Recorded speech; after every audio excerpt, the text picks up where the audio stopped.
So Jahmile, Sean Mahone got hurt last week. Jake Long got an extended run. Just give me your thoughts on Jake, because that may be about as much defensive action as he's seen. So just wondering what you thought of him.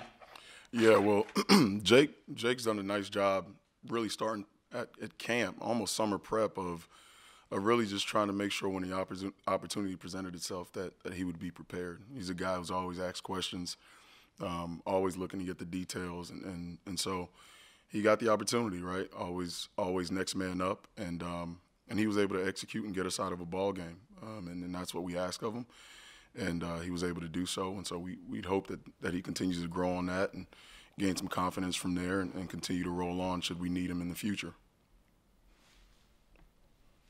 Next question is from Ryan Pritt.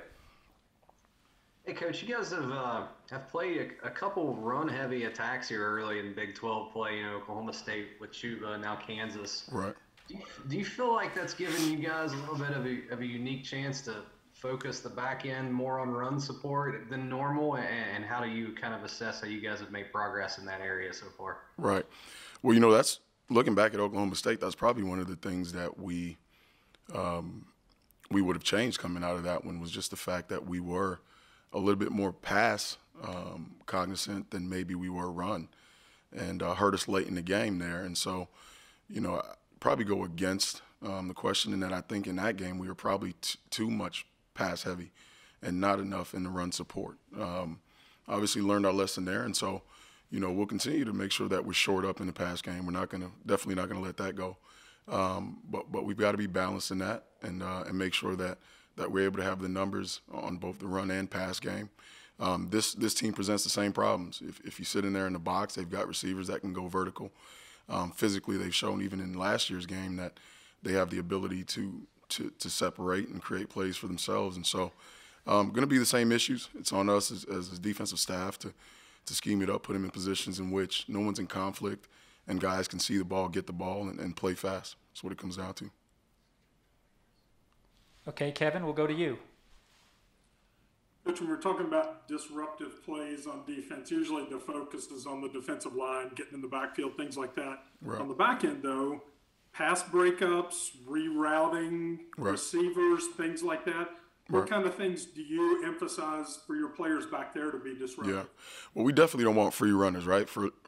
Receivers love free releases. They love to be able to run with easy access. And so the one thing that we've done, really starting in camp, and Coach Kuntz and really Coach Wright have done a heck of a job even with their underneath droppers in terms of getting their hands on guys and not allowing them to run through zones. And that's important. Obviously, we want to match routes, but if you can eliminate the route, that's even more the better, right? And so that's part of our defensive scheme. I think if you watch tape, you'll see that the guys underneath are playing physical, which is helping the over-the-top coverage in terms of allowing them to really be able to keep a cap on the defense. And again, that's something that we harp on throughout practice, and hopefully it continues to show up on game day. John, we'll go to you. Hey, Coach, with a guy like Puka, I'm guessing gang tackling, angles are all very important. And what did you do last year that you were able to slow him down a little bit, in your opinion? Yeah. Well, first of all, we've got the Jimmies up front, right? We've got some guys that can really make some plays and do some things and really kick up some dust. And so that's the first thing. Second thing is Coach Leslie's done a heck of a job, not to put the pressure on him, but did a heck of a job last year, and I would imagine again this year, and putting those guys in position to make plays, making sure we're sound. As long as we've got the numbers to fit the schemes that present themselves, it usually fares the way it has in the past. Again, we know that they're not gonna concede or give the win, right? So we'll probably see some things that have some wrinkles or some differences in them, and it's on us to make sure we put sound rules to what we're doing defensively so that it matches whatever they give us. And again, Coach Leslie's done a heck of a job with the front end, being able to do that in the first matchup, and that's the goal in the second one. Real quick, they announced Kendrick quarterback. Is he like an extra running back there? How do you prep for him? Yeah, exactly what you said. I mean, he's got the ability to do both, and that's the reason why that type of guy is a want or necessity for about every offense in the country right now. Is that adds an element that defenses hate preparing for, and quite honestly, it's tough to defend. You can have everything wrapped up, and then this guy moves the chains just with his feet, or keeps a play active with his feet. And so, again, as we all know, those present their own problems in themselves. Last thing here, does he make a guy like Puka better because he's an extra guy you have to account for, all 11 guys, when you got a running quarterback? 100%. 100%. When you normally, right, the old school way of fitting defenses and making sure you're sound, especially in the run game, you didn't necessarily have to account for that quarterback. And when you add that number, it changes some things. And so they have that number, and he's pretty elite at what they ask him to do when he pulls that ball. And so we've got to be sound, and our guys are working to do so. Okay, Cody, go ahead.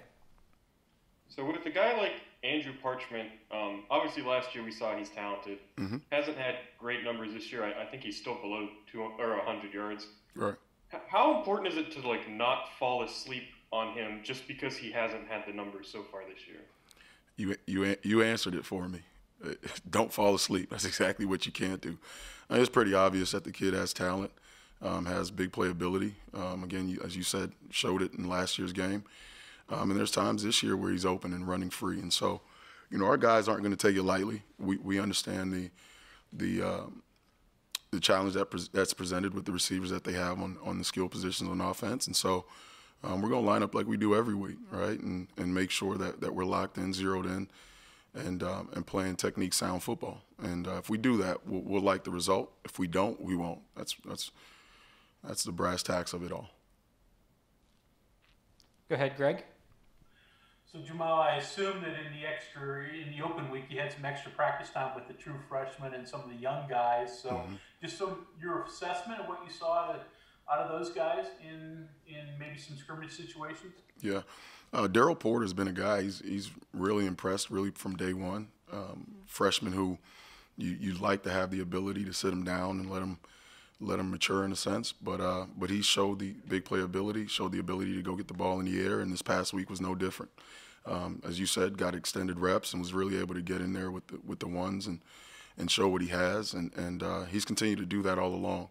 I have no problem with playing him, should it come down to that, and so this week was really just reassurance in that matter.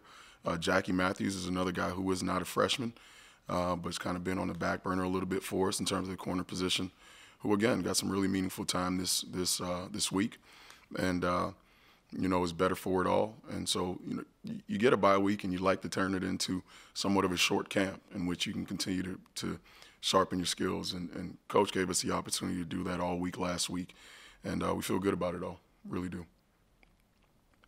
Okay, Mike, last one goes to you. Jahmile, if I can add one more name to that list, haven't heard a whole lot about David Coleman so far. Yeah. Just probably similar curve for Darryl, I'm guessing, but just wanted to ask him about that. And then similarly, where do you stand as a coach about left corner, right corner, field boundary, or locking the guy, you're one, I'm their number one? Right. So David Coleman, young kid, very talented, just has some maturation that obviously he's needing to go through as a freshman. And, some guys, they progress a little bit faster than maybe others. For him, it's come a little bit slower, being that he played all offense really in high school. And so while all the tools are there, right now it's on me to continue to prepare him and get him to where he wants to be. I think the final product there will be what we want here at West Virginia University. Just not there yet. And David knows that, and we'll continue to work until we get there. That's what that comes down to. In terms of left and right corner, I've never really been a huge fan of it all. I'd like to think that both guys that I put on the field are good enough to win with, and we'll prepare them in that way.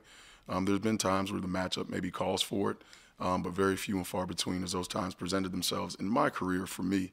But again, that's just my thinking.